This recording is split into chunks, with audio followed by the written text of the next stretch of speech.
Praise the Lord. প্রত্যেককে জয় যিশু। আমি আশা করি যে আপনারা সকলে প্রভু যিশু খ্রিস্টের নামে ভালো আছেন, সুস্থ সবল আছেন। এবং আজ আমি পুনরায় আপনাদের কাছে আরেকটি নতুন বিষয় বস্তুকে নিয়ে এসেছি। এবং আমি আশা করি যে এই বিষয়বস্তু যে আজকে আমি আপনাদের সামনে রাখতে যাচ্ছি, এই বিষয়বস্তুর দ্বারা ঈশ্বর আপনাদের সাথে নিশ্চয়ই কথাবার্তা বলবেন। এবং আজকে যে আমার বিষয়বস্তু হচ্ছে সেটা হলো ওয়ার্শিপকে নিয়ে। আজকে আমার বিষয়বস্তু বা আজকে আমার শিরোনাম হচ্ছে আরাধনাকে নিয়ে। আমরা প্রত্যেকেই ঈশ্বরের, জীবিত ঈশ্বরের, মঙ্গলময় ঈশ্বরের উপাসনা করছি, আরাধনা করছি, তাতে কোনো সন্দেহ নেই, তাতে কোনো সন্দেহ নেই। এবং আমরা একটা সময় আমরা ঈশ্বরকে জানতাম না, আমরা প্রকৃত ঈশ্বরকে জানতাম না, প্রকৃত ঈশ্বরের সাথে আমাদের কোনো সম্পর্ক ছিল না। কিন্তু আজ আমরা তারই অনুগ্রহতে, তারই কৃপাতে আমরা প্রকৃত ঈশ্বরকে, আমরা তাকে, যে প্রকৃত ঈশ্বর, যিনি সমস্ত কিছুকে সৃষ্টি করেছে, আমরা তাকে জানতে পেরেছি। আজকে তাই আমরা প্রত্যেকে প্রকৃত ঈশ্বরকে, জীবিত ঈশ্বরকে আমরা সকলেই তার নামকে উচ্চকৃত করার জন্য, তার গৌরব করার জন্য আমরা চার্চে বা ব্যক্তিগত জীবনে আমরা তাকে উপাসনা করে থাকি, আমরা তার জন্য গান করে থাকি, আমরা তার জন্য ওয়ার্শিপ আমরা করে থাকি। এবং আজকে আমরা এই ওয়ার্শিপকেই নিয়ে আমরা কথাবার্তা বলবো। এবং আজকে যে আমরা ওয়ার্শিপকে নিয়ে আমরা কথাবার্তা বলবো, এবং আজকে এই ওয়ার্শিপকে জন্য যে বাইবেল ভার্স আছে, সেই বাইবেল ভার্স যার উপর ভিত করে আমরা আজকে আলোচনা পর্বকে এগিয়ে নিয়ে যাব, সেই বাইবেল ভার্স হলো যোহন তার 4 অধ্যায় তার 23 পদ। যোহন তার 4 অধ্যায় তার 23 পদ। সেখানে লেখা আছে, কিন্তু এমন সময় আসিতেছে, বরং এখনই উপস্থিত, যখন প্রকৃত ভজনাকারীরা আত্মায় ও সত্যে পিতা ভজনা করিবে, কারণ বাস্তবিক পিতা এই রূপ ভজনাকারীদেরই অন্বেষণ করেন। যোহন তার 4 অধ্যায় 23 পদ। এই পদটি আমরা সকলেই আমরা চিনি, এই পদটি আমরা সকলেই জানি এবং খুব সুন্দর পদ। এবং এই পদকেই নিয়েই আমরা আজকে আলোচনা করব, এই পদকেই নিয়েই আমরা আজকে দেখব। এবং এই পদের ওপর আমরা কিছু বিষয়কে আমরা গুরুত্বপূর্ণভাবে আমরা ধ্যান আকর্ষণ করব। প্রথম বিষয় যেটা আমি আজকে জানাতে চাই সেটা হলো পিতা ঈশ্বর নিজের জন্য উপাসককারীকে খুঁজছে, ভজনাকারীকে খুঁজছে। এর অর্থটা কি? প্রভু যিশু সে সামরি স্ত্রীকে বলেছিল কি পিতা ঈশ্বর বাস্তবিক এমন একজন উপাসককে খুঁজছে যে আত্মায় এবং সত্যে উপাসনা করবে। এই কথার অর্থটা কি হতে পারে? আমরা এই বিষয়টাকে আমরা দেখব, আমরা এই বিষয়টাকে ভালো করে আজকে বোঝার চেষ্টা করব। খ্রিস্টতে আমার প্রিয় ভাই বোনেরা যারা এই ভিডিওটিকে দেখছেন, আমি জানি আপনারা এই বাক্যের বিষয়টি ভালো করে জানেন, কিন্তু এই বিষয়ে আমার যে ব্যক্তিগত অভিজ্ঞতা, এই বিষয়ে যে ঈশ্বর আমার চোখ খুলেছেন, আমি সেই বিষয়টি আপনাদের সামনে রাখতে যাচ্ছি। হতে পারে কি আমার মতামতের সাথে অনেকের মতামত নাও মিল থাকতে পারে। আর যারা আমার মতামতের সাথে যাদের মিল নেই, আমি তাদের থেকে আগে ক্ষমা চেয়ে নিচ্ছি এবং তাদেরকে জানাতে চাই কি যদি আপনারা এই মেসেজের দ্বারা যদি আপনি কিছু শিখতে পারছেন বা বুঝতে পারছেন, আপনারা অবশ্যই আমাকে জানাবেন। তো সর্বপ্রথম বিষয় যে প্রভু যিশু যেটা কথা বললেন কি পিতা ঈশ্বর নিজের জন্য ভজনাকারীকে খুঁজছে যে আত্মায় এবং সত্যে ভজনা করবে। আত্মা ও সত্যে ভজনা করার বিষয়টিকে আমরা পরে দেখব, কিন্তু তার আগে আমরা দেখব কি পিতা ঈশ্বর নিজের জন্য ভজনাকারীকে খুঁজছে। এই কথাটার অর্থটা কি? প্রিয় ভাই বোনেরা, যদি আমরা যোহন 3 অধ্যায় তার 11 এবং 12 পদ দেখি, তো যোহন 3 অধ্যায় 11 এবং 12 পদ অনুযায়ী প্রভু যীশু খ্রিস্ট নিকোদিমকে একটা বিষয় বলছিল, নতুন জন্মের বিষয় বলছিল। এবং নতুন জন্ম বলতে বলতে প্রভু যীশু খ্রিস্ট নিকোদিমকে একটা কথা বললেন যে আমি তোমাকে সত্য সত্য বলছি যে আমি যা জানি আর যা দেখেছি আমি সেই বিষয়ে সাক্ষ্য দিই, এবং তোমরা আমার সাক্ষ্যকে গ্রহণ করো না। তারপরে বললেন যখন আমি তোমাদের পৃথিবীর বিষয়ে কথাগুলোকে বললাম, যখন তোমরা পৃথিবীর কথাগুলোকে বিশ্বাস করতে পারোনি বা করলে না, তাহলে যদি আমি তোমাদেরকে বা তোমাকে যদি আমি স্বর্গস্থ বিষয়গুলোর কথাবার্তা বলি, তাহলে তুমি কিভাবে বিশ্বাস করবে? স্বর্গের বিষয়।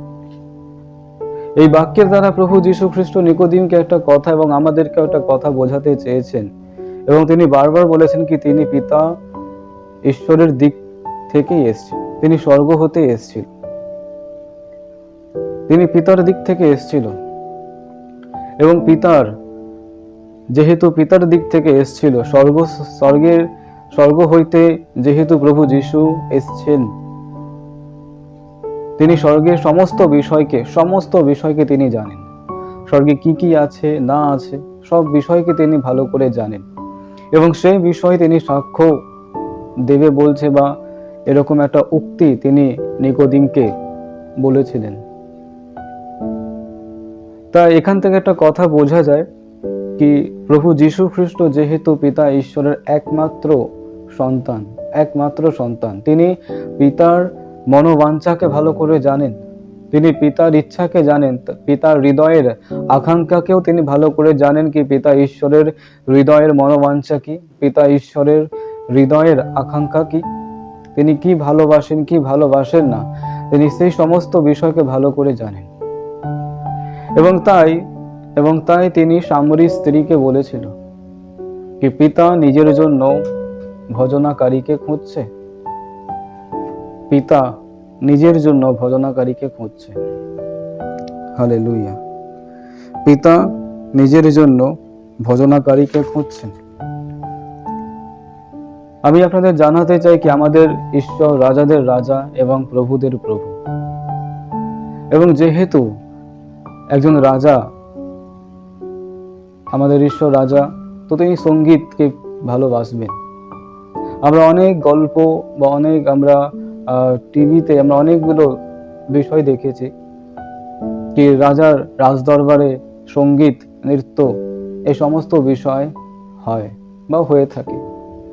বাইবেল থেকে যদি আমরা উদাহরণ দেখি, তো রাজা হেরোদেসের রাজদরবারে একজন কন্যা রাজার জন্মদিনের উপলক্ষে রাজার সামনে নৃত্য করেছিল, নাচ করেছিল রাজাকে খুশি করার জন্য।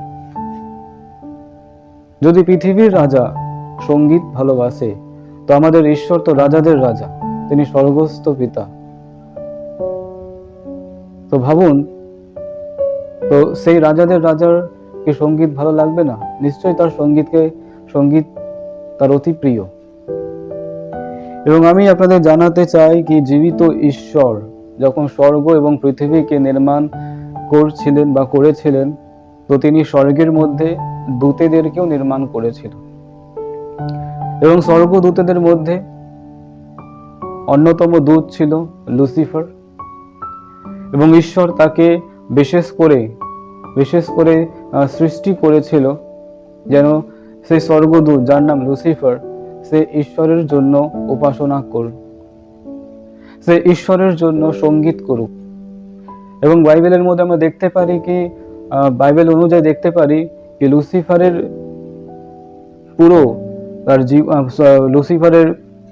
লুসিফারের মধ্যে ঈশ্বর অনেক প্রকারের সঙ্গীত বাদ্যযন্ত্রকে আগের থেকেই দিয়ে নির্মাণ করেছিল।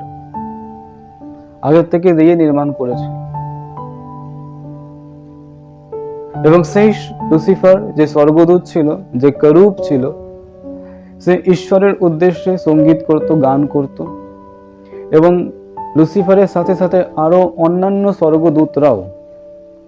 স্বর্গদূতরাও তার সাথে ঈশ্বরকে খুশি করার জন্য, তার কৃতকার্যের জন্য লুসিফারের সাথে সাথে উপাসনা করত, ওয়ার্শিপ করত। এবং লুসিফার ছিল তাদের হেড ওয়ার্শিপ লিডার। কিন্তু যখন লুসিফার তার গুণের, তার সৌন্দর্যের কারণে যখন তার মনে অহংকার আসলো, মনে অহংকার জন্মালো, তখন তার পতন হলো। তখন সে মনে মনে ভাবতে লাগলো, বিচার করলো কি আমি ঈশ্বরের তুল্য হব, আমি আমার সিংহাসনকে ঈশ্বরের থেকে উঁচুতে রাখবো। এবং এই অহংকার তার পতনের কারণ হয়েছিল। এবং আমি আপনাদের জানাতে চাই কি স্বর্গে একমাত্র প্রথম যদি ওয়ার্শিপার যদি কেউ ছিল, তো সেটা লুসিফারই ছিল। এবং তারপরে আমরা বাইবেল থেকে আরেকটা বিষয় জানতে পারি, সেটা হলো দাউদের বিষয়। রাজা দাউদ বাইবেল অনুযায়ী দ্বিতীয় উপাসক ছিল ঈশ্বরের। সে ঈশ্বরের জন্য বীণা বাজিয়ে সে ঈশ্বরকে খুশি করত, গান করত। আমরা গীত সংহিতা যেগুলো দেখি বা পড়ি, ওরা রাজা দাউদের লেখা গীত। এবং তাই বাইবেল অনুযায়ী যদি দেখা যায়, তো সেকেন্ড ওয়ার্শিপার হচ্ছে রাজা দাউদ।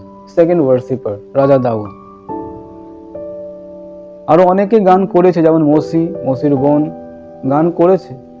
কিন্তু ওয়ার্শিপার যদি বলা হয়, তো প্রথম ছিল লুসিফার এবং সেকেন্ড ছিল রাজা দাউদ।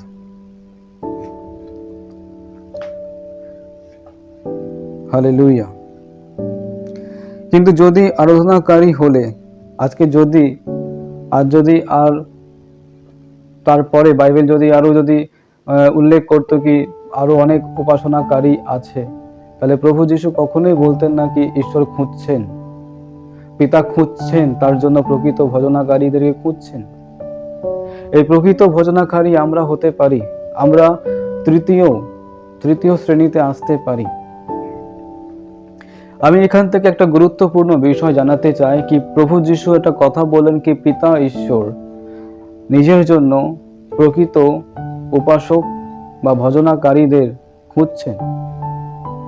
এখানে একটা কথা বোঝার বিষয় আছে কি প্রভু যীশু এটা বলেনি কি পিতা ঈশ্বর তার জন্য ঝুরি পাস্টরকে খুঁজছেন, ঝুরি প্রচারককে খুঁজছেন, ঝুরি তিনি প্রফেটকে খুঁজছেন, অ্যাপোস্টলসদের খুঁজছেন, ইভাঞ্জেলিস্টদের খুঁজছেন। এই কথা তিনি উল্লেখ করেননি। তিনি উল্লেখ করেছেন কি পিতা ঈশ্বর প্রকৃত ভজনাকারীকে খুঁজছেন। প্রিয় ভাই বোনেরা, আমি আপনাদের জানাতে চাই কি পাস্টর, প্রফেট, প্রিচার এটা পৃথিবীর জন্য, যারা হারানো আত্মা তাদের জন্য পাস্টর, প্রফেট, ইভাঞ্জেলিস্ট, অ্যাপোস্টল, টিচার তাদের জন্য, যাতে হারানো আত্মাদেরকে আমরা বাঁচাতে পারি এবং সেই হারানো আত্মাদেরকে প্রভুতে প্রস্তুত করতে পারি স্বর্গের জন্য।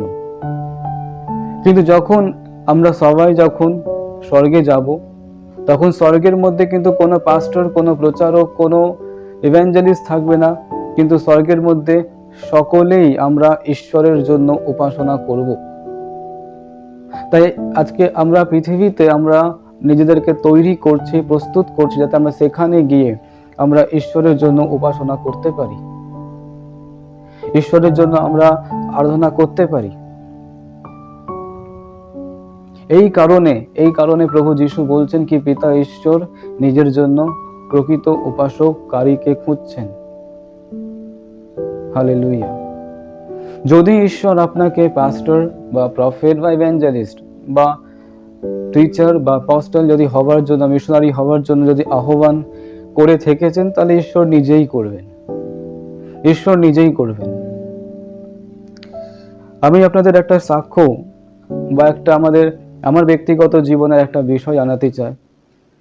যখন আমি প্রভুতে নতুন ছিলাম, 2013-তে আমি প্রভুকে পাই এবং তারপরে 2014 থেকে আমরা শুধুমাত্র আমরা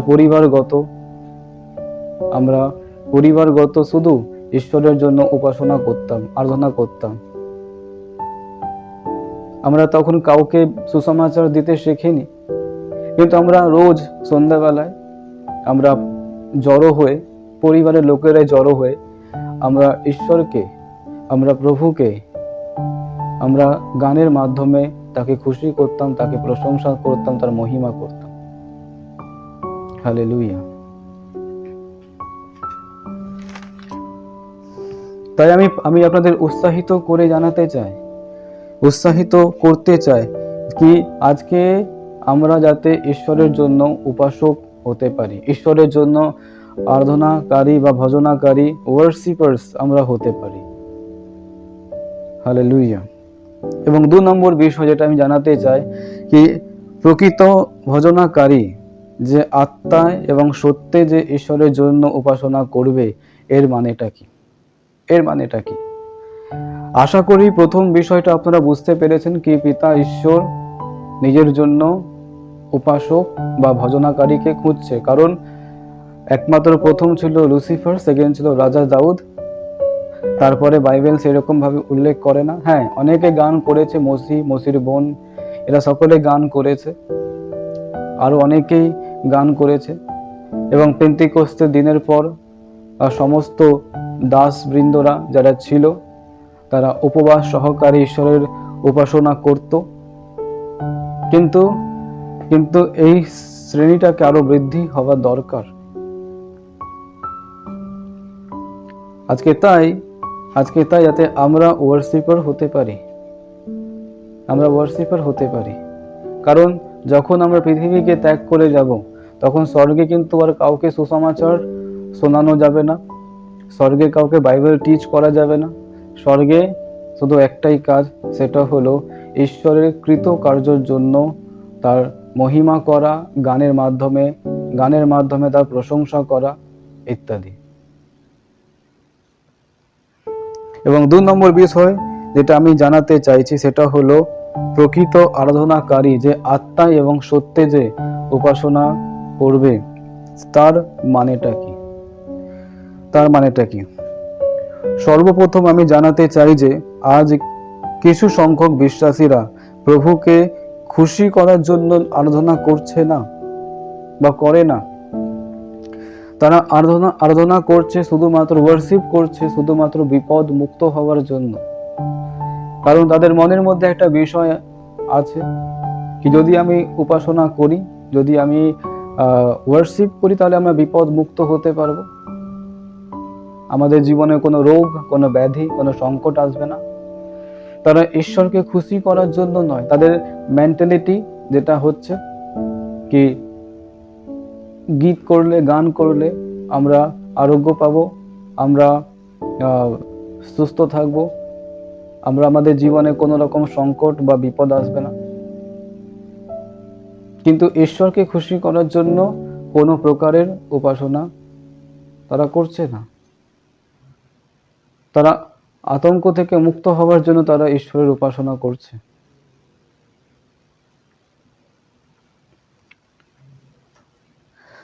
প্রকৃত আরাধনাকারী বা প্রকৃত ভজনাকারী যে আত্মায় অর্থাৎ পবিত্র আত্মার অনুপ্রেরণায় সত্যে অর্থাৎ পুরো সততার সাথে, তার হৃদয়ের মধ্যে কোনো প্রকারের পাপ থাকবে না, তার হৃদয়ের মধ্যে কোনো প্রকারের ছল ছাতুরি থাকবে না, এবং পবিত্র আত্মার অনুপ্রেরণাতে, পবিত্র আত্মার পরিচালনায় সে পিতা ঈশ্বরকে তার কৃতকার্যের জন্য, যা পিতা ঈশ্বর করেছেন সেই সমস্ত কৃতকার্যের জন্য গানের মাধ্যমে তার প্রশংসা করছে, সঙ্গীতের মাধ্যমে তার প্রশংসা করছে।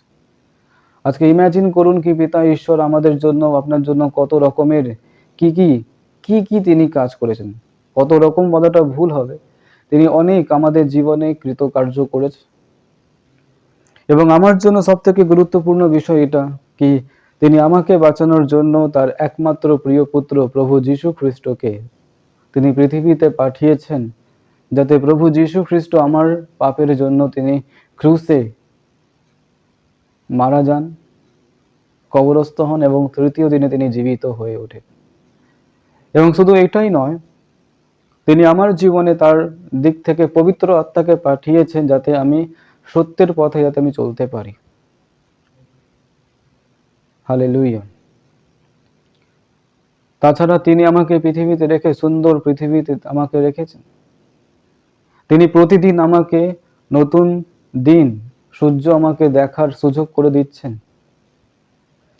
এই সমস্ত কৃতকার্যের জন্য তিনি আমাকে পরনে কাপড় এবং আমাকে খাদ্য জুগিয়ে দিচ্ছেন। এরকম অনেক অনেক কৃতকার্য পিতা ঈশ্বর আমাদের জীবনে করছে, এরকম অনেক কৃতকার্য। তো তার সমস্ত কৃতকার্যকে স্মরণ করে, সমস্ত কৃতকার্যকে যা তিনি আমাদের জীবনে করছেন, সেই সমস্ত কৃতকার্যকে স্মরণ করে, উপকারগুলি স্মরণ করে আমরা তার উপাসনা, তার ভজনা আমরা করতে পারি পবিত্র আত্মার অনুপ্রেরণায়। আবার অনেক সময় কি হয়, চার্চে বা ব্যক্তিগত সময় বাড়িতে যখন আমরা পিতা ঈশ্বরের জন্য, যখন আমরা উপাসনা করছি, ভজনা করছি, গান করছি, তখন আমাদের মন হয়তো বাইরের দিকে আছে, আমাদের হৃদয় বাইরের দিকে আছে। আমরা ঠোঁটে শুধু আমরা ঈশ্বরের জন্য উপাসনা করছি, কিন্তু আমাদের মন, আমাদের হৃদয় দুটোই বাইরে। আমাদের মন, আমাদের হৃদয় দুটোই বিভিন্ন কাজের জন্য চিন্তা ভাবনা করছে। এটা প্রকৃত উপাসনাকারী বা ভজনাকারীর পরিচয় নয়। আবার অনেক সময় যখন আমরা মণ্ডলীতে বা ব্যক্তিগত জীবনে যখন আমরা গান করছি, ঈশ্বরের জন্য ওয়ার্শিপ করছি, আমাদের হাতের মধ্যে সেই তালির জোর থাকে না।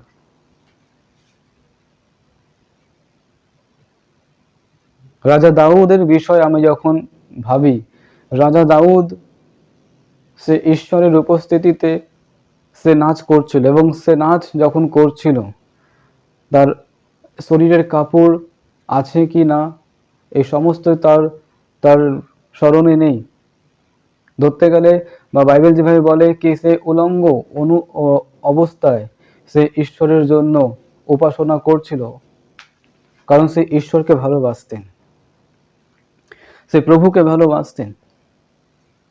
এবং তার রাজপ্রাসাদের চারিদিকে লোকেরা দেখছে কি রাজা দাউদ কিভাবে ঈশ্বরের জন্য সে উপাসনা করছে নেচে নেচে। কিন্তু আজ আমরা যখন উপাসনা করি তখন আমাদের হৃদয়, আমাদের মন দুটোই বাইরের দিকে থাকে।